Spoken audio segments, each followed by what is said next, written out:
الحمدللہ الحمدللہ وحدہ والصلاة والسلام علی من لا نبی بعد۔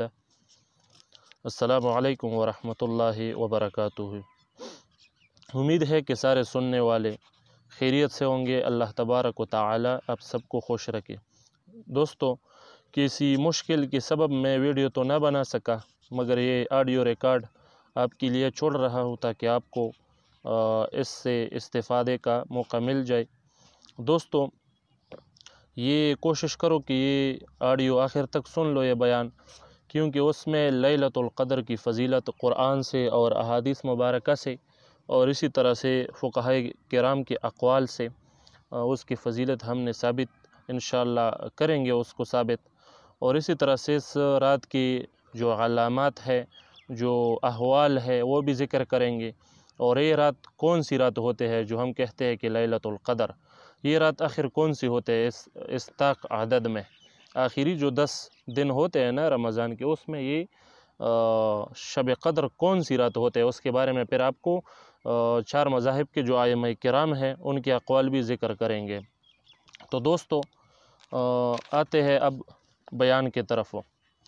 تو دوستو، لیلۃ القدر یہ بڑی برکت والی رات ہے، اور یہ بڑی ایک زبردست موقع ہے، ایک بونس ہے ہمارے لیے۔ اس کی فضیلت کا اندازہ اس سے بھی لگایا جا سکتا ہے کہ اللہ تبارک و تعالی نے اس کے متعلق مستقل ایک سورت ہی الگ نازل کر دی، جس کو ہم سورہ قدر کہتے ہیں۔ اعوذ باللہ من الشیطان الرجیم، بسم اللہ الرحمن الرحیم، جو کہ یہ ہے، یہ تقریباً 20ویں پارے میں ہے۔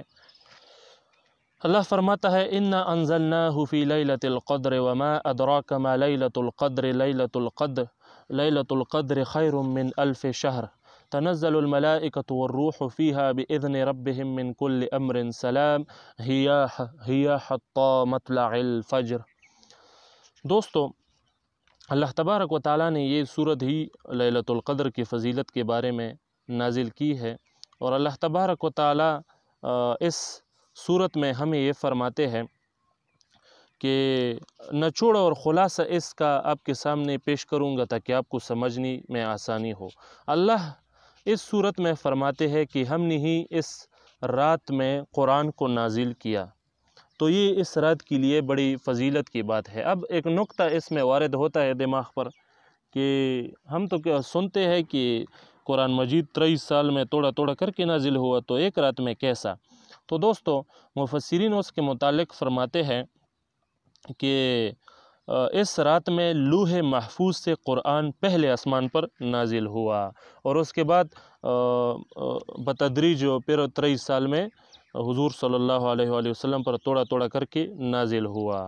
تو یہ اس طرح سے ہے۔ تو اس میں اللہ تبارک و تعالیٰ فرماتا ہے اس صورت میں کہ آپ کیا جانو اس شب کی جو فضیلت ہے اس کے بارے میں، مطلب یہ بہت بڑی فضیلت والی رات ہے، اور اس سے استفادہ کرنا چاہیے جب اتنا مطلب قرآن سے بھی اس کی فضیلت واضح ہو رہی ہے، اور ویسی بھی اس کی فضیلت کی اہمیت اور اندازہ اس سے بھی ہو سکتا ہے کہ اللہ تبارک و تعالیٰ نے ایک سورت ہی اس کے بارے میں نازل کی۔ اور اسی طرح اسی سورت میں اللہ تبارک و تعالیٰ فرماتے ہیں کہ لیلۃ القدر خیر من الف شہر، شب قدر یعنی شب قدر، یہ لیلۃ القدر یہ 1000 مہینوں سے بہتر ہے۔ تو مفسرین کرام فرماتے ہیں کہ تقریباً اس رات کی عبادات کو 1000 مہینوں کے عبادات سے بھی افضل قرار دیا گیا ہے، اور 1000 مہینوں کی تقریباً یہ 83 سال اور 4 ماہ ہوتے ہیں۔ ماشاءاللہ، یہ ہمارے لیے بڑا بونس ہے، اس کو قضا نہیں کرنا چاہیے، اس رات کو اس سے بھرپور طریقے سے استفادہ کرنا چاہیے، اس رات میں عبادات کا اہتمام کرنا چاہیے۔ یہ فضول گپے شپے یہ تو ہوتے رہیں گے، اس سے بچنا چاہیے۔ کم سے کم اس رات تو خود کو سنبھال لو، اس رات کو کم سے کم عبادات میں تو گزار لو۔ یعنی جس نے زندگی میں صرف ایک بار بھی اگر شب قدر کی سعادت حاصل کی، تو گویا اس نے 83 سال 4 ماہ سے بھی زیادہ عرصے کی عبادت کی، تو یہ بڑی بات ہے۔ اور اسی طرح اسی صورت میں اللہ تبارک و تعالیٰ فرماتے ہیں کہ تنزل الملائکۃ والروح فیہا بإذن ربہم من کل امر سلام ہی حتی مطلع الفجر۔ اللہ تبارک و تعالیٰ فرماتے ہیں کہ اس رات میں حضرت جبرائیل علیہ السلام اور فرشتے نازل ہوتے ہیں، اور پھر عبادت کرنے والوں سے وہ مصافحہ کرتے ہیں، اور اسی طرح ہر چیز میں اس کے لیے ایک سلامتی ہے۔ تو یہ رات، یہ تو بس ہر لمحہ اس کی سلامتی ہی سلامتی ہے، اور یہ سلامتی صبح صادق تک برقرار رہتی ہے۔ تو یہ ایک تفسیر میں نے آپ کے سامنے پیش کی اس سورت کی۔ تو دوستو بھرپور طریقے سے کوشش کرو کہ اس کی سعادت آپ حاصل کر سکو۔ تو دوستو یہ بڑی بابرکت رات ہے، اور اسی طرح اس رات میں سال بھر کے احکام نافذ کیے جاتے ہیں، یعنی فرشتے رجسٹروں میں آئندہ سال ہونے والے معاملات لکھتے ہیں، جیسا کہ تفسیر ساوی جلد رابع میں ہے۔ تو دوستو اب ایک شبہہ یہ بھی پیدا ہوتا ہے کہ ہم نے تو شب برات کے متعلق یہ سنا ہے کہ اس میں یہ فرشتے مطلب آئندہ سال والے سارے احکام نافذ کی جاتے ہیں اور سب کچھ ہوتا ہے آئندہ سال کے متعلق، تو پھر لیلۃ القدر کے متعلق کہاں سے آئے؟ تو ہاں دوستو بالکل لیلۃ القدر کے متعلق بھی ایسی ہی روایت موجود ہے کہ اس میں آئندہ سال کے احکامات نافذ ہوتے ہیں، اور اسی طرح شب قدر کے متعلق بھی ایسا ہی روایت موجود ہے۔ دونوں روایت سے معلوم ہوتا ہے کہ آئندہ سال اس راتوں میں آئندہ سال والے جتنی بھی احکامات ہوتے ہیں فرشتے رجسٹر لے کر وہ پھر نافذ کرتے ہیں، وہ سب کچھ کرتے ہیں۔ تو اس کا تطبیق کی صورت کیا ہوگا؟ یہ تو دو روایت ہے، دونوں آپس میں بظاہر ٹکر لے رہے ہیں، تو تطبیق کی صورت اس کا کیا ہوگا؟ تو دوستو صاحب تفسیر روح المعانی لکھتے ہیں اس کے متعلق کہ یہ شب برات کی رات، اس شب میں فرشتوں کو جو ہونے والا ہوتا ہے آئندہ سال میں، وہ سارے فیصلے سپرد کیے جاتے ہیں، وہ سارے فیصلے اس رات ہوتے ہیں، شب برات کی رات، اور پھر لیلۃ القدر کی رات میں وہ نافذ ہوتے ہیں، اس پر عمل کیا جاتا ہے۔ تو دونوں روایت ٹھیک ہے اور دونوں کا مطلب یہی ہے۔ تو بہرحال یہ چونکہ لیلۃ القدر کی فضیلت کی بات ہو رہی ہے، تو اس کے متعلق چونکہ یہ ایک روایت مجھے مل گیا تھا تو اس کو بھی اس میں لے آیا۔ تو بس کوشش کرو اس رات کو ایسے ہی نہ جانے دو۔ تو دوستو اسی طرح اس رات کو متعدد شرافت اس مبارک رات کو حاصل ہے۔ مثلا تفسیر در منصور میں ہے کہ اسی شب حضرت سیدنا عیسیٰ علیہ السلام وہ بھی آسمان پر اٹھائے گئے۔ اسی رات بنی اسرائیل کی توبہ بھی قبول ہوئی، اور صاحب مظاہر حق نقل کرتے ہیں کہ اسی شب فرشتوں کی پیدائش ہوئی۔ اسی رات حضرت سیدنا آدم علیہ السلام کی تخلیق کا سامان جمع ہونا شروع ہوا۔ جنت میں درخت بھی اسی رات لگائے گئے، تو اس سے اس کی فضیلت کا اندازہ لگایا جا سکتا ہے۔ اسی طرح بخاری اور مسلم میں ایک روایت ہے، ایک حدیث ہے کہ جس نے اس رات میں ایمان و اخلاص کے ساتھ شب بیداری کر کے عبادت کی، اللہ جل جلالہ اس کے سال بھر کے گناہ بخش دیتا ہے۔ تو اس مقدس رات کو ہرگز غفلت میں نہیں گزارنا چاہیے، اور اس میں بھرپور طریقے سے توبہ اور استغفار اور دیگر عبادات کا اہتمام کرنا چاہیے کثرت سے، اور اس رات میں عبادت کرنے والے کو 1000 ماہ یعنی 83 سال 4 ماہ سے بھی زیادہ عبادت کا ثواب عطا کیا جاتا ہے۔ یہ اللہ تبارک و تعالیٰ کا خصوصی فضل و کرم ہے ہم پر کہ حضور صلی اللہ علیہ وآلہ وسلم کے صدقے، ان کے برکت سے یہ فضیلت ہم کو دی گئی، یہ انعام ہم کو دیا گیا، تو اس کو ضائع نہیں کرنا چاہیے۔ اسی طرح سے دوسرے ایک اور روایت بھی ہے، حضرت انس بن مالک رضی اللہ عنہ فرماتے ہیں کہ ایک بار جب ماہ رمضان تشریف لایا تو حضور صلی اللہ علیہ وآلہ وسلم نے فرمایا کہ تمہارے پاس ایک مہینہ آیا ہے جس میں ایک رات ایسی بھی ہے جو 1000 مہینوں سے افضل ہے۔ جو شخص اس رات سے محروم رہ گیا تو گویا تمام کی تمام بلائی سے محروم رہ گیا، اور اس کی بلائی سے محروم نہیں رہتا مگر وہ شخص جو حقیقتاً محروم ہی ہے۔ تو دوستو خود کو محروم نہیں کرنا چاہیے اس رات سے، تو بھرپور طریقے سے عبادت کے اہتمام اس میں کرو۔ یہ روایت ابن ماجہ شریف میں بھی ذکر ہے۔ تو اسی طرح سے دوستوں تو ایک اور روایت ہے جو کہ تھوڑا طویل تو ہے مگر فائدہ مند ہے، وہ بھی آپ کے سامنے بیان کروں گا کہ حضرت سیدنا عبداللہ بن عباس رضی اللہ عنہما سے روایت ہے کہ شب قدر کے بارے میں حضور صلی اللہ علیہ وآلہ وسلم کا یہ فرمان عالی شان ہے کہ جب شب قدر آتی ہے تو اللہ کے حکم سے حضرت جبرائیل علیہ السلام ایک سبز جھنڈا لیے فرشتوں کے ایک بہت بڑی فوج کے ساتھ زمین پر نزول فرماتے ہیں اور اس سبز جھنڈے کو کعبہ معظمہ پر لہرا دیتے ہیں، اور حضرت جبرائیل علیہ السلام کے 100 بازو ہے جن میں سے 2 بازو صرف اسی رات کھولتے ہیں، وہ بازو مشرق اور مغرب میں پھیل جاتے ہیں، یہ اتنے بڑے ہوتے ہیں۔ پھر حضرت جبرائیل علیہ السلام فرشتوں کو حکم دیتے ہیں کہ جو کوئی مسلمان آج رات قیام میں، نماز میں یا ذکر اللہ میں مشغول ہے اس سے سلام اور مصافحہ کرو، تو یہ ہمارے لیے بڑی سعادت ہے، تو اس رات میں ذکر اللہ کا اور دیگر عبادت کا اہتمام کرنا چاہیے، تو یہ سعادت ہم کو حاصل ہوگی۔ نیز ان کے دعاؤں پر آمین بھی کہو، یہ فرشتوں کو حکم ہو رہا ہے کہ ان کے دعاؤں پر آمین بھی کہو جو لوگ ذکر اللہ اور عبادت کرتے ہیں اس رات میں۔ چنانچہ صبح تک یہی سلسلہ رہتا ہے۔ صبح ہونے پر حضرت جبرائیل علیہ السلام فرشتوں کو پھر واپس چلنے کا حکم صادر فرماتے ہیں۔ فرشتے عرض کرتے ہیں کہ اے جبرائیل، اللہ جل جلالہ اپنے پیارے حبیب صلی اللہ علیہ وآلہ وسلم کی امت کی حاجات کے بارے میں کیا کیا اللہ نے؟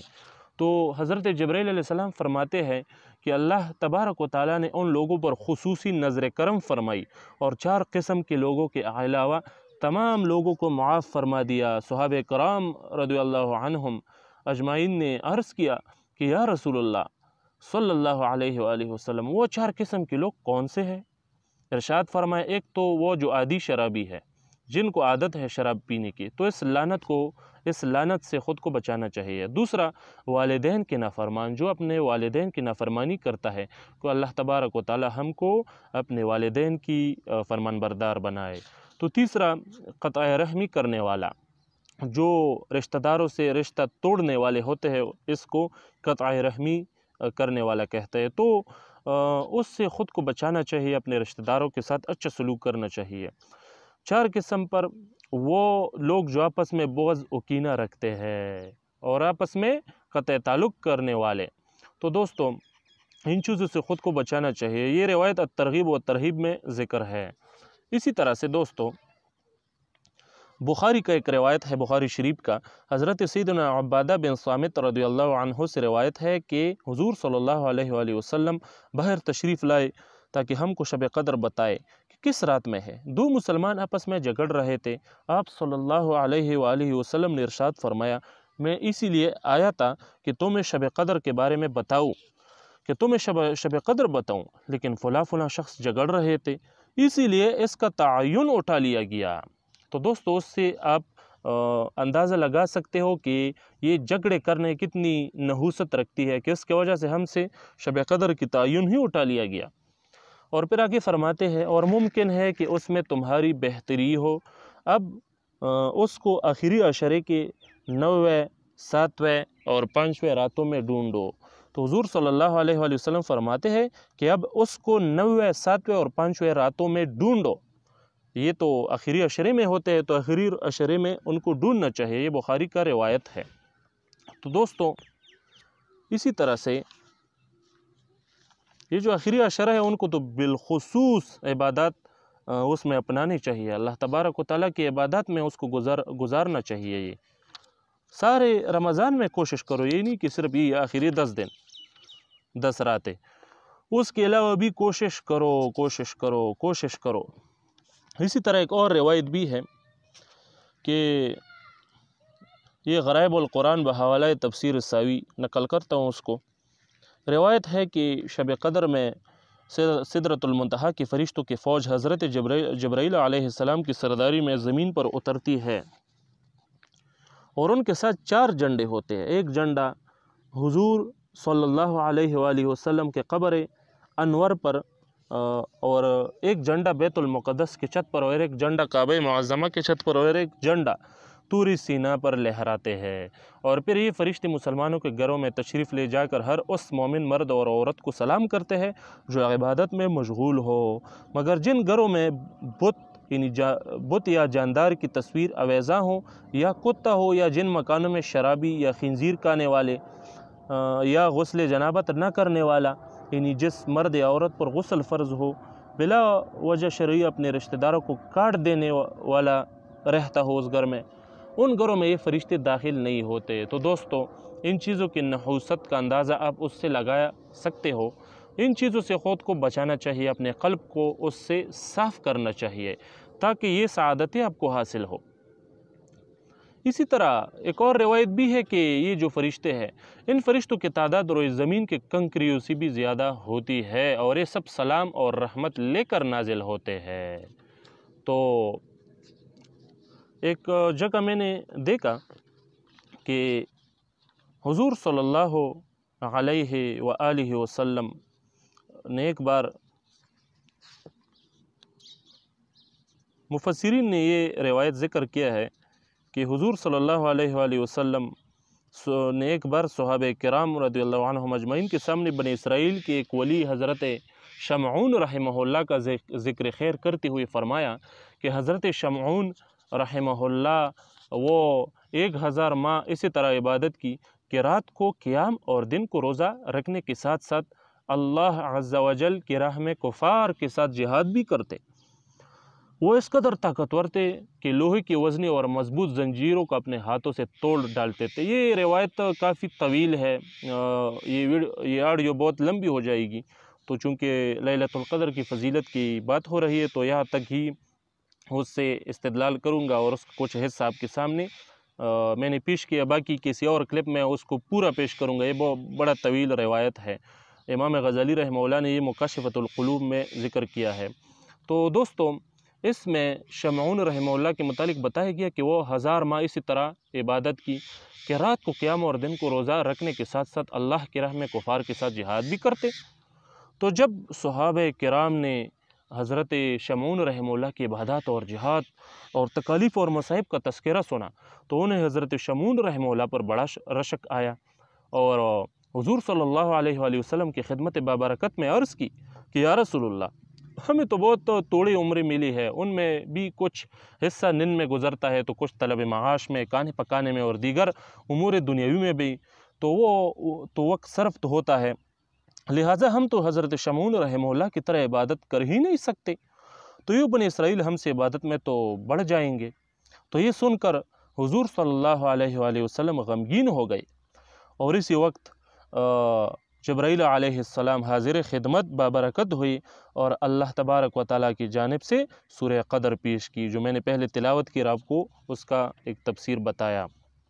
تو دوستو، اس رات میں جو عبادت کرے گا تو آپ صلی اللہ علیہ وآلہ وسلم کی امت کو ہم نے ہر سال میں، اللہ فرماتے ہیں کہ ہم نے ہر سال میں ایک ایسی رات عنایت فرما دی کہ اگر وہ اس رات میں میری عبادت کرے گے تو حضرت شمعون رحمہ اللہ کی 1000 ماہ کی عبادت سے بھی بڑھ جائیں گے۔ تو یہ اس کا ایک تفسیر ہے، ایک مطلب ہے جو آپ کے سامنے میں نے بیان کی۔ تو دوستو، یہ تو کچھ روایت ہو گئی احادیث مبارکہ سے، اور قرآن مبارک کا ایک صورت بھی پیش کی میں نے آپ کے سامنے۔ تو دوستو، اب چونکہ میرے پاس روایات بہت زیادہ ہے مگر یہ کلپ بہت طویل ہو جائے گا، تو کوشش کروں گا کہ بس اتنا ہی آپ کے سامنے پیش کروں کہ آپ کو عمل کرنے میں بڑی آسانی ہو اور آپ کو اس رات کی فضیلت کے بارے میں بھی بھرپور طریقے سے معلوم ہو۔ ویسے تو اس کے بارے میں بہت سے روایات ہے۔ تو دوستو، اب اس کی نشانیوں کے بارے میں آپ کے سامنے بیان کرتا ہوں۔ اس کے متعلق اس کی جو نشانیاں حدیث مبارک میں ہم نے ذکر کی ہے، جو در منصور میں ایک روایت نقل ہے، تو وہ آپ کے سامنے پیش کرتا ہوں تاکہ آپ کو اس کے علامات کے بارے میں جانکاری حاصل ہو۔ تو دوستو، حضور صلی اللہ علیہ وآلہ وسلم نے ارشاد فرمایا، حضرت سیدنا عبادہ بن صامت رضی اللہ عنہ یہ ایک سوال کیا شب قدر کے بارے میں حضور صلی اللہ علیہ وآلہ وسلم سے، تو اس کے بارے میں پھر حضور صلی اللہ علیہ وآلہ وسلم نے فرمایا کہ شب قدر رمضان المبارک کے آخری عشرہ کے طاق راتوں میں ہے، یعنی کہ 27، 25 اور 27 یا 29ویں شب میں ہے، یا رمضان کے آخری شب میں ہے۔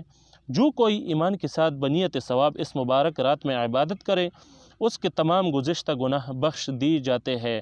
اور اس کے علامات میں سے یہ بھی ہے کہ وہ مبارک شب کھلی ہوئی، روشن اور بالکل صاف اور شفاف ہوتی ہے، اور اس میں نہ زیادہ گرمی ہوتی ہے اور نہ زیادہ سردی، بلکہ یہ رات معتدل ہوتی ہے، گویا کہ اس میں چاند کھلا ہوا ہوتا ہے، اور پوری رات میں شیاطین کو آسمان کے ستارے نہیں مارے جاتے۔ مزید نشانیوں میں سے یہ بھی ہے کہ اس رات کو گزرنے کے بعد جو صبح آتی ہے اس میں سورج بغیر شعاع کے طلوع ہوتا ہے، اور وہ ایسا ہوتا ہے کہ گویا کہ 14ویں کا چاند۔ تو اللہ جل جلالہ نے اس دن طلوع آفتاب کے ساتھ شیطان کو نکلنے سے روک دیا ہے۔ اس ایک دن کے علاوہ ہر روز سورج کے ساتھ ساتھ شیطان بھی نکلتا ہے۔ تو یہ روایت دور منصور میں ذکر ہے، اور اس میں جو علامات ہیں اب اس سے اندازہ لگایا جا سکتے ہو آسانی سے۔ تو اسی طرح سے ایک صحابی ہے حضرت سیدنا عثمان بن عاص رضی اللہ عنہ، ان کا ایک غلام تھا۔ اس نے آپ سے عرض کیا کہ آقا، مجھے کشتی بانی کرتے ہوئے ایک عرصہ گزرا، میں نے دریا کے پانی میں ایک عجیب بات محسوس کی کہ جس کو میرے عقل تسلیم کرنے سے منکر ہے۔ آپ رضی اللہ عنہ نے پوچھا کہ وہ کیا عجیب بات ہے؟ تو اس نے عرض کیا کہ آقا، ہر سال ایک ایسی رات بھی آتی ہے کہ جس میں سمندر کا پانی میٹھا ہو جاتا ہے۔ آپ رضی اللہ عنہ نے غلام سے فرمایا کہ اس بار خیال رکھنا، جیسی ہی رات میں پانی میٹھا ہو جائے تو مجھے اطلاع کرنا۔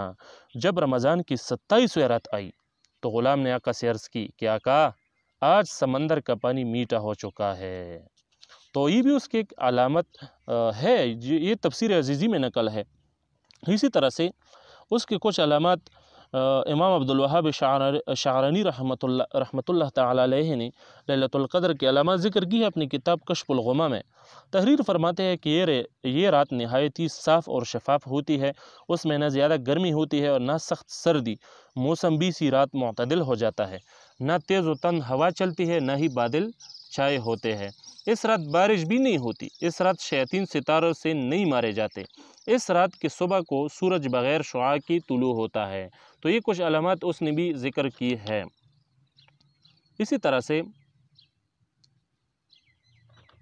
یہ تو کچھ علامات ان کے بارے میں ہوئی جو ہم نے ذکر کی۔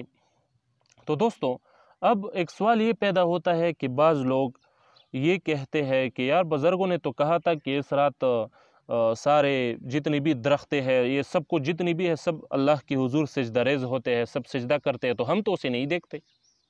تو یہ کیا مسئلہ ہے؟ کہیں یہ جھوٹ تو نہیں ہے؟ تو نہیں دوستو، چونکہ لوگ علامات کو دیکھتے ہیں، جب علامات نہ دکھائی دے کسی کو، جب یہ علامات کسی کو دکھائی نہ دے تو علماء کرام فرماتے ہیں کہ ان باتوں کا علم، یعنی ان علامات کو جاننے کا علم، ان کا تعلق کشف اور کرامت سے ہے۔ مطلب جو صاحب کشف ہوگا، جو صاحب کرامت ہوگا، جو بزرگ ہوگا، تو ان کو یہ علامات دکھائی دے گی، ان کے لیے یہ آسان ہوگا۔ تو ہر کوئی اس کا اندازہ نہیں لگا سکتا۔ تو بہت سے لوگ اسے دیکھتی بھی ان علامات کو دیکھ لیتے ہیں، مگر ہر کوئی ضروری نہیں کہ ان کو دیکھ لے۔ تو دوستو، اسی طرح سے اب چونکہ ایک بات مجھ سے رہ گئی ہے، میں نے چونکہ شروع میں کہا تھا کہ اس کے بارے میں 4 ائمہ کرام کا اقوال بھی آپ کے سامنے پیش کروں گا جو مذاہب اربعہ کی ائمہ ہے۔ تو دوستو، اب بات یہ ہے کہ یہ رات کون سی رات ہوتی ہے آخر میں؟ فقہا کیا فرماتے ہیں؟ تو دوستو، ائمہ اربعہ یعنی 4 اماموں میں بھی اس رات کے تعین کے بارے میں اختلاف ہے۔ حضرت سیدنا امام اعظم ابو حنیفہ رحمہ اللہ کا قول یہ ہے کہ رمضان المبارک کی 27ویں شب ہی شب قدر ہے۔ یہ ہمارے امام کا قول ہے کہ 27ویں شب ہی شب قدر ہے، اور یہ اکثر علماء اور فقہا اور صوفیہ کا قول ہے کہ یہی رات، یہ 27ویں شب، یہی رات شب قدر ہے۔ یہ اکثر علماء کا قول ہے۔ اسی طرح امام شفیع رحمہ اللہ کے نزدیک اس کا قول یہ ہے کہ 21ویں شب رمضان المبارک کو شب قدر ہونی چاہیے، وہ یہ فرماتے ہیں جبکہ حضرت سیدنا امام مالک اور سیدنا امام احمد بن حنبل رحمہم اللہ کے نزدیک شب قدر رمضان المبارک کی آخری عشرہ کے تاک راتوں میں ہوتی ہے، مگر اس کے لیے کوئی ایک رات مخصوص نہیں ہے۔ ہر سال ان تاک راتوں میں یہ گھومتی رہتی ہے یہ شب، یعنی کبھی تو 21ویں شب لیلۃ القدر ہو جاتی ہے، تو کبھی 23ویں شب، کبھی 25ویں شب، تو کبھی 27ویں شب، کبھی کبھی تو 29ویں شب بھی شب قدر ہو جایا کرتی ہے۔ تو یہ شب قدر بدلتی رہتی ہے۔ بعض اولیاء کرام یہ بھی فرماتے ہیں، سیدنا شیخ ابو الحسن عراقی رحمہ اللہ، ان کا بھی یہ قول ہے کہ یہ شب بدلتی ہی رہتی ہے، جیسا کہ نزہۃ المجالس میں یہ ذکر ہے۔ تو دوستو بس اتنا ہی کہوں گا کہ اگرچہ بزرگان دین اور مفسرین اور محدثین کا شب قدر کے تعین میں زبردست اختلاف ہے، تاہم باری اکثریت کی رائے یہی ہے کہ ہر سال شب قدر ماہ رمضان المبارک کی 27ویں شب کو ہی ہوتا ہے، تو اس کو بھرپور طریقے سے منانا چاہیے عبادت کے ذریعے۔ تو جتنے بھی لوگ ہیں، بس میں اس کا نچوڑ یہی آپ کے سامنے پیش کرنا چاہتا ہوں کہ یہ جو آخری 10 دن ہے اس کو بھرپور طریقے سے عبادت میں گزارو، اس میں اذکار، استغفار اور دیگر عبادات میں گزارو، تو کوئی ایک شب تو ہوگا، کوئی ایک شب جس میں بھی لیلۃ القدر ہوگا آپ کے نصیب میں، وہ آپ کو مل جائے گی۔ اگر آپ عبادت کرو گے تو آپ کے لیے یہ مل جائے گی، کوئی اتنا مشکل بات نہیں ہے، مگر آپ کو یہ جاگ کر گزارنے ہوں گے یہ آخری 10 راتیں۔ تو اب بات کو اور نہیں بڑھاؤں گا، تو دوستو اسی پر ہی بس کلپ تمام کرتا ہوں۔ تو جتنی بھی سننے والے ہیں سب کو چاہیے کہ اس پر عمل کرنے کی کوشش کریں، اور ہم بھی اس پر عمل کرنے کی کوشش کریں گے۔ اللہ تبارک و تعالی ہمیں ان پر عمل کرنے کی توفیق عطا فرمائے۔ اللہ تبارک و تعالی ہم سے ان عبادات پر راضی بھی ہو۔ تو دوستو بس اس کو پورے طریقے سے گزارنا چاہیے، اس میں عبادات کا اہتمام کرنا چاہیے۔ امید ہے کہ میرا یہ کلپ آپ کے لیے بڑا مفید ثابت ہوگا، اور امید تو کیا یقین ہے کہ یہ آپ کے لیے مفید ہی ہے۔ انشاءاللہ ان کے جو دیگر مسائل ہیں وہ کسی دوسرے کلپ میں پھر کسی اور وقت بیان کروں گا۔ انشاءاللہ یہاں تک بس کافی ہی ہے، اور یہ جو کلپ ہے زیادہ طویل نہیں کروں گا۔ السلام علیکم ورحمۃ اللہ وبرکاتہ۔